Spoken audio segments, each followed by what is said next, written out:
നമസ്കാരം, Aroor vision news ചാനലിലേക്ക് സ്വാഗതം.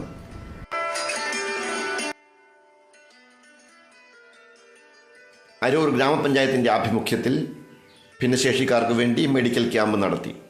2025 ജനുവരി 23 വ്യാഴാഴ്ച രാവിലെ 10 മണിക്ക് അരൂർ ശ്രീകുമാരവിലാസം ക്ഷേത്ര ഹാളിൽ നടന്ന medical camp panchayat president advocate Rakhi Antony ഉദ്ഘാടനം ചെയ്തു. അതുമായി ബന്ധപ്പെട്ട് പറയാനുള്ളത്, നമ്മൾ കഴിഞ്ഞ വർഷം 5 ലക്ഷം രൂപയുടെ ഫണ്ടാണ് വെച്ചത്.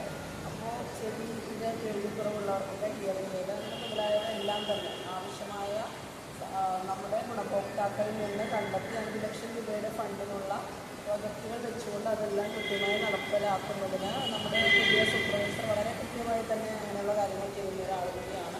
ശരിക്കും 1 ലക്ഷം നമ്മൾ വെച്ചിരിക്കുന്നത് 3 ലക്ഷം രൂപയാണ്. പക്ഷേ ആവശ്യമെന്ന് കണ്ടാൽ റിവിഷനിൽ അത് മുൻപ് വയ്ക്കുന്നതിനും നമുക്ക് തർക്കമൊന്നുമില്ല. വിദ്യാഭ്യാസ ആരോഗ്യ standing committee chairman Noushad Kunnel അധ്യക്ഷത വഹിച്ചു. ഡോക്ടർ സർട്ടിഫിക്കറ്റ് ചെയ്താൽ മാത്രമേ ഡോക്ടർ നേരിട്ട് എഴുതിയ ഭിന്ന പേഷ്യന്റിന് നമ്മുടെ ഗ്രാമപഞ്ചായത്തിൽ ഒരുപാട് വ്യവസായ സ്ഥാപനങ്ങൾ നമ്മൾ ചാർജ് നടത്തുന്ന ആളുകളുണ്ട്. നമുക്കെല്ലാവർക്കും അറിയാം, നമ്മൾ ഒരുപാട് ബന്ധങ്ങളുള്ള ആളുകളുണ്ട്. പക്ഷേ ഏത് രീതിയിൽ ഇതിനെ സഹായിക്കാൻ പറ്റും, പക്ഷെ അത് സ്പെസിഫിക്കാനൊന്നും ചെയ്യണമെങ്കിൽ നമ്മുടെ ഡോക്ടറെ സർട്ടിഫിക്കറ്റ് നമുക്ക് ആവശ്യം. ICDS സൂപ്പർവൈസർ സ്വപ്ന സ്വാഗതം ആശംസിച്ചു.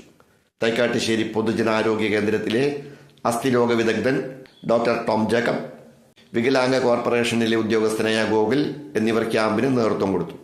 നിരവധി ഭിന്നശേഷിക്കാർ പരിശോധനകളിൽ പങ്കെടുത്തു.